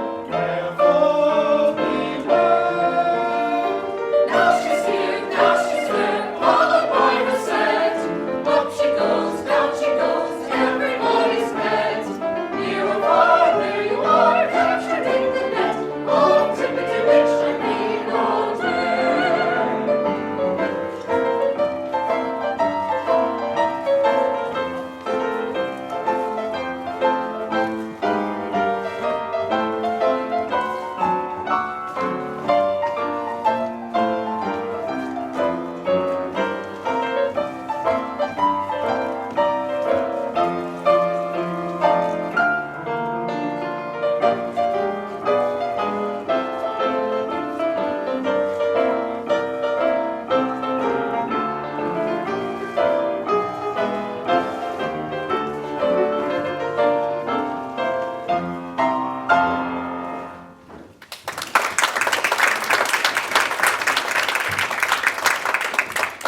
Are you enjoying yourself, Mrs. Marshall? I'm enjoying the party. Then I'm satisfied. But did I make a mistake, do you think, in inviting Madame Lucy? The modiste. If I did, you may blame that young fellow Harrison. He insisted upon it, and I thought it would be a novelty. It's very possible Mr. Harrison had his eye to business. He's in that line, I believe. Personally, I should be delighted to meet her. Oh, here is Mrs. Marshall. Mrs. Marshall is so cross with me. Why should I be cross with you, child? The first time I met Mrs. Marshall, I wouldn't believe that Mr. Marshall was her son. She looks so young. Oh, my dear. I want you to tell your mother that Eleanor and I will come to call some afternoon at your house. Oh, she'd love to have you, but I'm afraid Mother's gone south. Oh, I'm so sorry. Hello. Hello, George. I'd like to present you to Mrs. Marshall. This is Madame Lucy. Do I understand that you are Madame Lucy? I cannot tell you how proud I am to meet Mrs. Marshall, the mother of my young friend. Are you speaking of my son? It is not my custom to speak about my art outside of business hours, but if you drop by my shop sometime, I'll prove to you how grateful I am to your son. Is it possible you're making his clothes also? Mrs. Marshall. Well, I shall look forward to meeting you in the future, Mr. Lucy. My son knows so few modistes. It is a novelty, I assure you. She's just gorgeous. Oh, I don't know how I ever stood on my feet for 9 hours a day. Stand up. Why? There's no one here. We are here. Look at Jane. She has a quiet tone. Hers will be a path of roses. Oh, all girls have hair, eyes, arms, and legs. It all depends on what they do with them.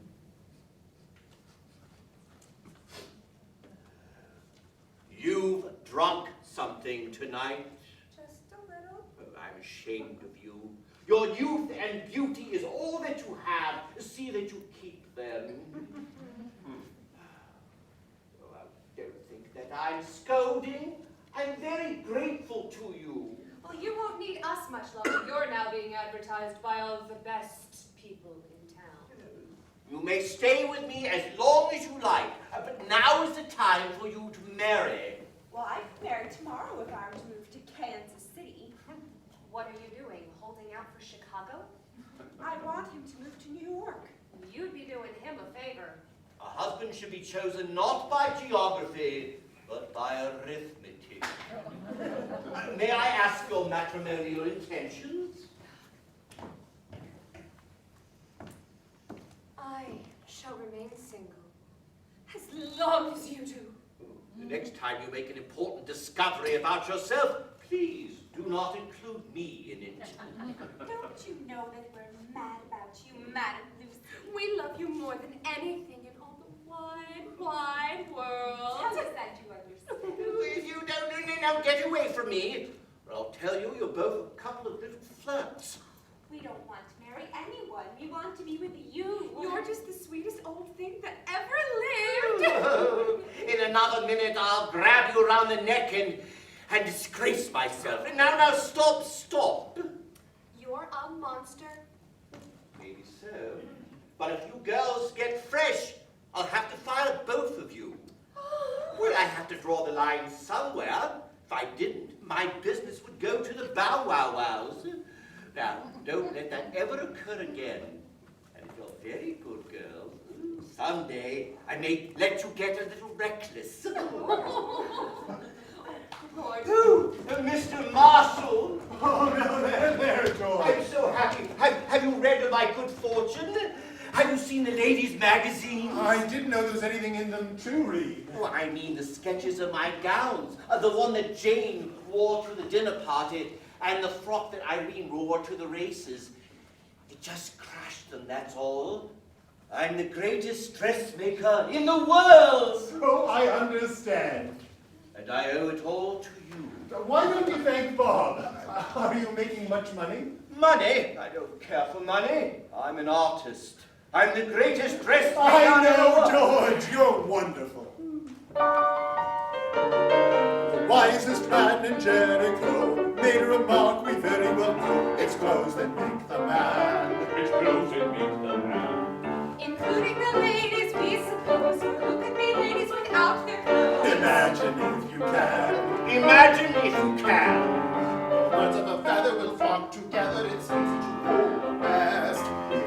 feathers upon the birds, who now will lead the rest. And we're getting away with it. Yes, we're getting away with it. Secretly with two. They're three who really knew. Now there's five of us who know. Watch our little secret grow. And we're getting away with it. By and by there'll be a frightful blow. To prove we had the right idea, we had to be good. We couldn't be here. And we're getting away with it. Whoops, they'll never know.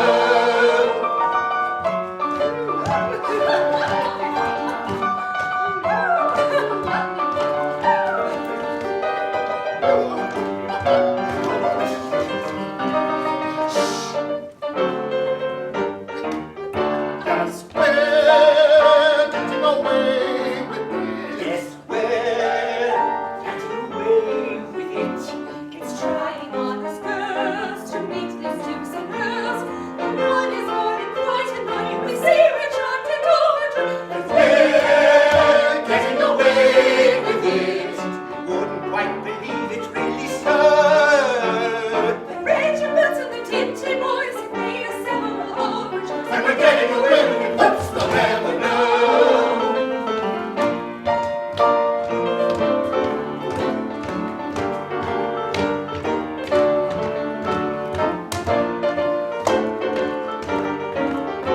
And we're getting away with it. Whoops, they'll never know.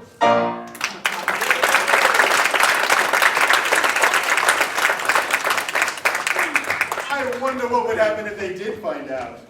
I don't dare think of it. I want to speak to you, Don, about Irene and Bowden. What about? Have you ever hinted in any way to Bowden who Irene really is? What do you mean? Well, you introduced them. She was standing next to me that day at my place, and Bowden walked up to us. I had to introduce them. What in the world are you talking about, Bob? Do you know anything about pearls? Of course not. Why should I? Those are pearls. Are they? How much do you suppose they're worth? I haven't the slightest idea. $60,000. They're pretty. Yesterday, Bowden, thinking I know about these things, came to me and asked me to select a string of pearls for him. I brought in two. He took the other one. His is worth $50,000. And what does all this have to do with me? Well, Bowden, in a burst of confidence, told me that he had bought them for Irene. He's going to give them to her tonight. Now, I know Bowden. He's going to give her those pearls, and he's going to ask her to marry him. Well, that's absurd. No, it isn't. Ever since you introduced them, he's been with her constantly. I've seen them every place in town. We are responsible for Irene meeting Bowden. He's a social climber. You know how careful he is in his choice of friends. If he should marry Irene, and the world should find out that she was a shop girl, he'd put the blame on us. Irene is not a shop girl. Well, she was. How far would you let this go? It's none of our business. As a matter of fact, I never heard anyone rave about a girl the way you did the day you first met her. That was before you told me who she was! Well, that proves my point. If Bowden is in love with her, that just goes to show what I've been saying. Bowden's a smart man. He took her at face value and knew she's a lady. We know she's a shop girl. Well, that's where we were wrong. Do you suppose Irene loves Bowden? He's worth several million. He can give her everything she ever read of in a fairy story. Any girl would love that. I won't hear of it. If you turn around, you'll see it. Hello, boys. Hello, JP. Marshall, your mother's waiting for you. Waiting? Yes. Mother's waiting. Pardon me. Nice chat, Marshall. Irene, I've often thought there was one happiness that was not for me. The happiness of loving someone so completely that you're happy only when you're with them or thinking of them. I thought I had everything a man wanted. I find I have nothing, unless I can give it all to you. I do not dare to ask you to love me, but I know I can teach you to care. All I have is yours. I love you so much, I'm afraid to let you speak. Irene. I suppose every girl has planned what she's going to say when a man tells her that he loves her, but I wasn't prepared for this.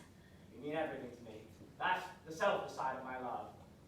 For From my strength and affection comes the generous side. Irene, will you marry me? I'm not unmindful of the honor, Mr. Bowden. Oh, please, don't answer me now. Take your time. Think of what I said to you. And do me the honor to accept these. I want you to have them, Irene. Aren't they beautiful? Oh, but I can't accept them, Mr. Bowden. Won't you at least put them on? Show them to your friends. Could I do just that? I want you to. Irene, is there anyone else? No, there's no one else. To have you, to hold you, long you, to feel your dear eyes shining into mine. Near you, be near you this moment, granting your will and sweet sign. The presence, the vision around me, would bring all the world to run there. The home and the thought of asking, all I think would you dare to be where you just a little while in the sunlight of your gentle smile. Just a little while. Oh, past fall, Yes. friends, past fall. Yes. I would rest my heart and fall away. Yes, your heart and In all. the center of my waiting heart, rest my head, let me hold you. With me in your meditation, one thought, just one consolation. Promise you may learn to love someday. Part of my life, be mine. Take you on me, a little while, smile.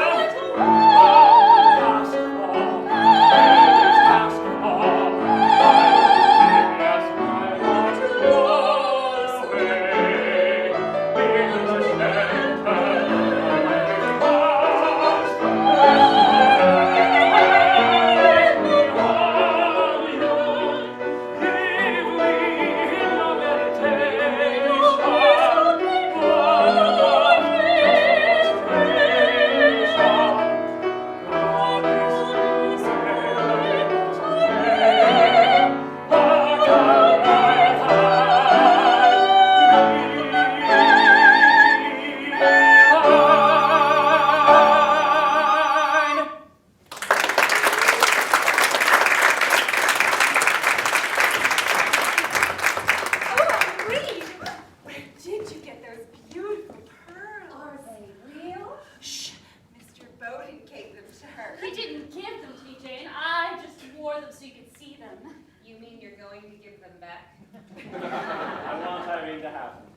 Oh, hello, George. I'd like to present you to Miss O'Dare. Miss O'Dare, this is Madame Lucy. I had the honor. The beauty of a woman is music. But when in raiment, nobody. Hello, George. Having a good time? Look, they're sending up skyrockets. Now, Miss O'Dare is the rocket. When it bursts and the pretty crystals run wild in the skies, crash and a shower of butterflies.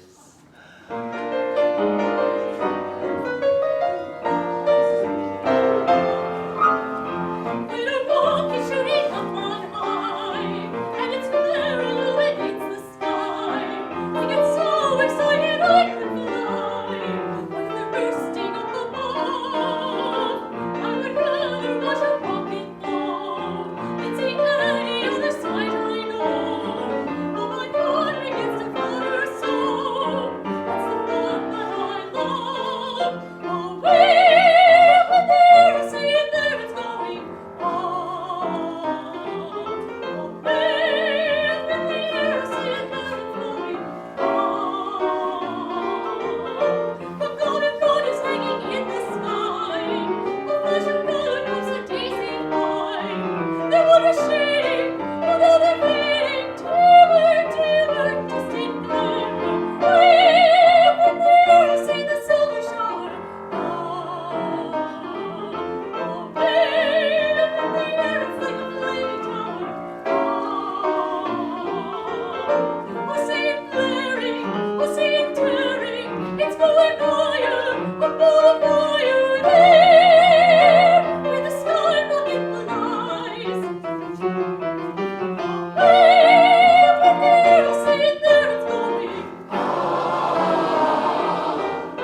just couldn't sleep. Yeah, the same here. So, is Irene home? No, she's staying at Jane's. Yeah, the same as Helen. What? Helen is staying with Jane. She told me so. How many rooms has Jane? She has 2. And she has a couch, but that's not as good as a bed. Oh, nothing will ever beat a real bed. Irene's posing for an artist now. Yeah, the same as Helen. I gave my consent. Well, yeah, that's what Helen told me, and I agreed when you did. The hours on the store were hard on Irene. I mean, as a matter of fact, the hours are much longer now. Yeah, them artists work a lot at night, don't they? Yes, well, Irene says they sketch at night and paint in the daytime. However, that one can explain anything if you give her a chance to talk. Irene's artist gave her a prize for her first painting. $75. The same as Helen. Sure, they came just in the nick of time for the rent here. The same here. She got another prize. She got me a dress and hat with that money. At least she calls it a hat. Oh, she's the prize girl. Yes, she is. So did you ever wear the dress? I have not. I don't even know how to get into it. Here's a painting of Helen. She posed for the cover of a magazine. You want to see it? Oh, if you please. Thanks. This is not Helen, it's Irene. That's Helen. It's Irene, she told me so.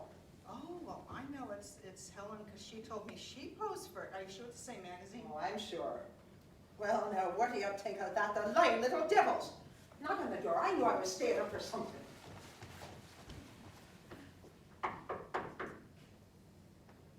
There's no answer, but I know where there's a key. Well, get the key and open the door.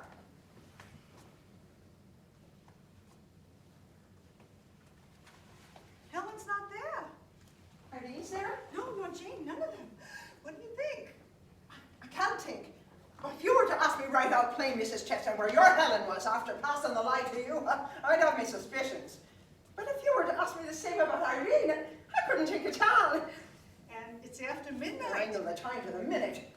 Oh, it's just as well you found this out as someone else. I mean to say, we're both in the same boat. We'll keep quiet about it. Oh, if I had my hands on her now. You know, Irene has such an influence over Helen. Irene left the store, so did Helen. Irene went to pose for an artist, so did Helen. Irene started staying out late at night, so Hold did on, Helen. Mrs. Chester. That one of yours can't be late where she's not willing to go. Oh, here's an invite or something of the kind.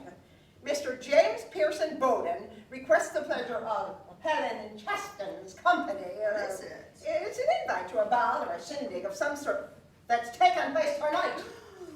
What are you going to do? I don't know. You stay here, and if they come in, take charge of your Helen, bring Irene here, and send that scallywag Jane off by herself.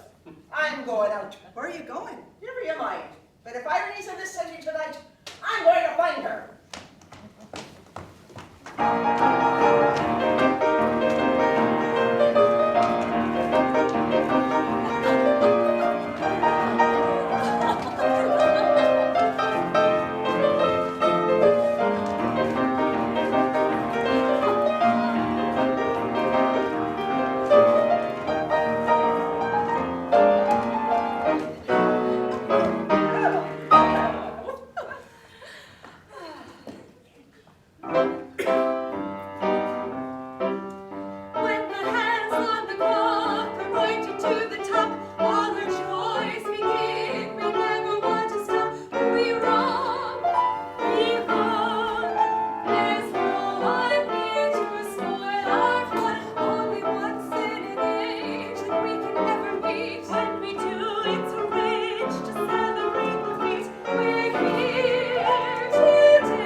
so before you attitude, show a little gratitude. That mannequins are perfect in your line. Any attention you would care to show, shower them on me now, I want to know. Now that I found you here, wouldn't it be a great idea to have a little dance before I go?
Miss Irene O'Dare. Irene? Yes. Irene? Irene O'Dare. By Jove, that's it. That was her name. It all comes back to me now. Well, what a small world it is. What do you mean? A month ago, I was down at Donald Marshall's place. They'd had the veranda redecorated by some shop in the city. There was this girl down there to look it over. Donald wasn't there when I called. I remembered the girl as working in a Philadelphia store. Went out with her one night. She was a cute kid. Then she disappeared, and I hadn't seen her until the day I speak of. She was from the store, clothes and all. Irene O'Dare. A shop girl. I don't believe it. Larry, you must be mistaken. There never was more positive of a thing in my life. Isn't that this girl Irene standing over there talking with those men? Yes. That's the girl from the shop. It's incomprehensible. It's the truth. Larry, what does this mean? Well, it can mean only one thing. Marshall has fallen in love with the girl. He's dressed her up and then, maybe not realizing what he was doing, he's foisted her upon his friends. Think. About half an hour ago, I asked to be my... What were you saying? Nothing. Nothing. Be careful. Oh, Miss O'Dare. I was just thinking of you. You know Mr. Hadley? Yes, I know Mr. Hadley.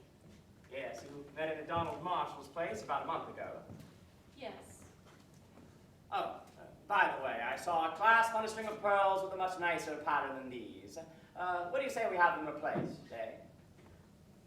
By all means, Mr. Bowden. Oh, well, you don't mind if I get along, do you? Good evening, Miss O'Dare. So long, J.B. I'll see you before you leave. Mr. Hadley didn't recognize you tonight, once. It was soon enough. I, too, met you at Donald Marshall's house. It must have been very difficult for you to get into this position. You ought to know just how difficult it is. Now, my dear young lady, don't be cross. I won't tell anyone. Please don't. You know what people will say.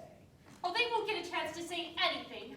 Well, I suppose a great man like you would lose his reputation by being seen with a girl like me. Well, I'd like to have you hear what my mother would say if she saw me with the likes of you. No, what does this mean, Bowden? Mr. Marshall, let's not quarrel. Wait, we won't discuss it here. As you please. And I wouldn't discuss it elsewhere if I were you. Surprised you think I would, Mr. Marshall? JP, just a minute. Pardon me, Bob, have you got those other pearls? Sure. I'll pay you later. You bet. Did he take the pearls back? Oh, yes. Oh, no, do you suppose I cared for them? These are not the same. These are yours. Oh, no. It will make me happy. Please take them. Well, all right, to please you. Put them on. Well, these ones are much prettier anyway. I suppose he'd be angry if he saw me with them. Did you know he was going to take them away? No. You treat me like a child, don't you? Irene, have you ever wondered how I felt about you? Well, I've thought about it, but I never arrived at any very pleasant conclusions. That day you walked onto the veranda, you walked into my life. I didn't realize it. I saw you change day by day from what you were into a little princess. I watched you in a dream, unable to speak. Please say that again. Oh, no, I'll remember it. Only don't tell me anymore. I'm afraid to hear the ending of anything that has such a beautiful beginning. If only you loved me. Yes, well, that's it. If only I did. Well, that's life, I guess. It's just that you're so stern-looking. You're a cross-looking man. No, I'm not. Well, not right now, but you ought to see yourself sometimes. I tried hard enough not to love you. You did everything for me. Will you marry me? When? Tonight? Tomorrow? I'll be busy tomorrow. You're trembling, Irene. After what you just did. Be off with you! I know me daughter is in one of these rooms and I'm going to find her. Mother! So, there you are, young lady. Mother, how did you get in here? Ha, that's what your father used to say. Oh, goodness, but you do look beautiful. Where did you get those clothes? Mother, you better, mother. Who's this man? Oh, this is Mr. Marshall, Mother. Mrs. O'Dare. Where's your hat? Mrs. O'Dare, I have known your daughter for some time. Oh, you have? Well, it will be some time before you know her again. Wait until I get you home. So, you went to a movie, huh? Mrs. O'Dare, I want to explain something to you. What? Miss O'Dare, I have asked your daughter to marry me. What are you saying? Oh, yes, Mother. You keep out of this. You, sir. I don't know who you are, or what you do. But she's nothing but a child. There's plenty of time to talk about those things in a year or two. I want to marry her tonight, or tomorrow. Be off, or I'll call a policeman. Well, you're talking to a man now, Mother? Mrs. O'Dare, I am proud to know you. Why, then you must shouldn't you be proud to know me. Let us be friends. I'm sorry you were not here earlier. So am I. What's his first name? McDonald. Well, I'll say you're agreeable. Thank you. No one can be anything but agreeable to you, Mrs. O'Dare. Now, I understand that all parents are surprised when they realize that their children want to do as they did when they were young. Have you any children? No. Then what do you know about it? Come away from him, Irene. Young man, I'll tell you something that will send one of your kind scurrying off. My daughter, a month ago, was a shop girl. That's where she belongs, and that's where she's going back to. Now I guess you ain't so anxious to marry her. It doesn't matter to me. I love her. You'd better let us have our way, Mother. Hold your tongue. I don't know what to say. Well, you know me, Mother. Well then, all right. Young man, you don't know what you're asking for. I feel as though I'm playing a trick on you. Thank you. Save your breath. Where did you get the beads? Well, they're pearls. I didn't ask you what they were. Where did you get them? Mr. Marshall gave them to me. Oh. So, you're all here, are ya? Oh, did you see the lovely pearls that Mr. Bowden gave Irene? Who gave them to her? Mr. Bowden. The truth is not in you. you. Come here, young lady. Say goodbye to your company. She says goodnight to you, sir. Come here. Come here, Helen. Do you see this picture? Yes, ma'am.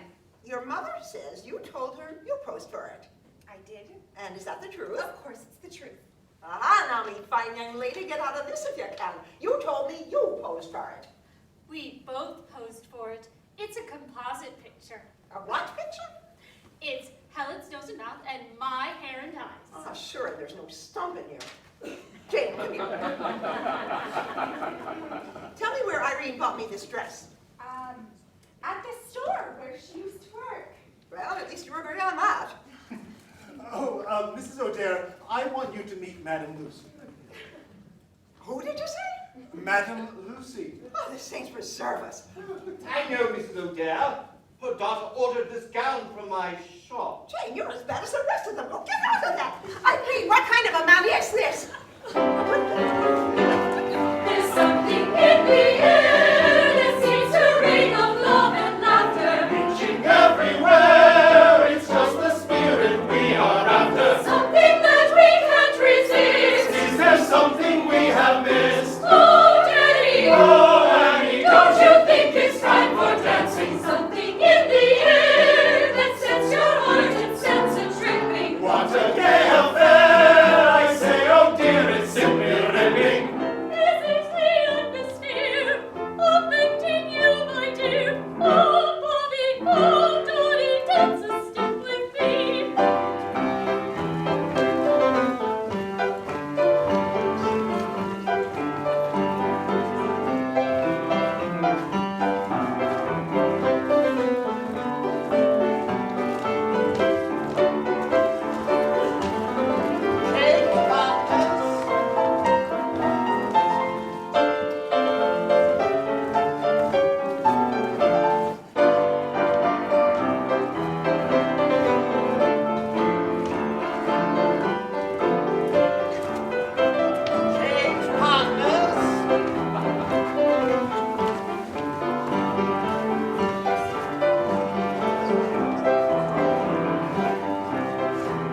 you. We hope that you enjoyed the performance as much as we did. And in keeping with a brand new tradition with our brand new company, we would be delighted to greet you here on the stage now that the show is over. Thank you so much for coming.